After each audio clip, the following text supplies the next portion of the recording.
End of Fleming coaching era in CSK. ஆமாம் guys, கேட்டது உண்மைதான். Fleming CSK and other super king ஃப்ரான்ச்சைஸோட கோச்சில் இருந்து ஸ்டெப் டவுன் பண்ணிட்டாரு. என்ன நடந்தது, என்ன விஷயம்னு ஃபுல்லாக தெரிஞ்சுக்க சேனலுக்கு புதுசாக இருந்தால் டக் அவுட் ஃப்ரெண்ட்ஸ் யூடியூப் சேனலை சப்ஸ்கிரைப் பண்ணிக்கோங்க.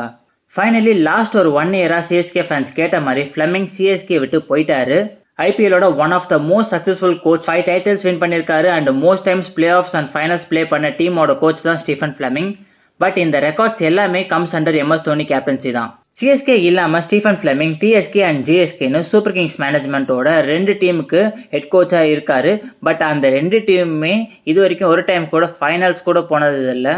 ஏன் ஈவன் சிஎஸ்கேவே ஆஃப்டர் MS தோனி கேப்டன்சிலேருந்து குவிட் பண்ணதுக்கு அப்புறமா ஒரு டைம் கூட குவாலிஃபையே ஆகலை.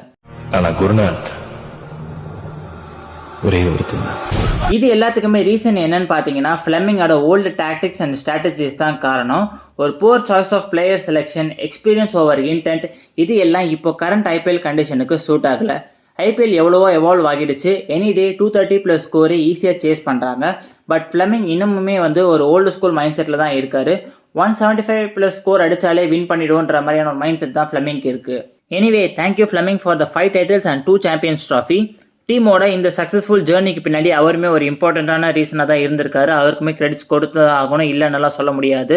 இதுக்கப்புறம் சிஎஸ்கேவோட கோச்சாக யார் வருவா என்னன்றதை வெயிட் பண்ணி தான் பார்க்கணும்.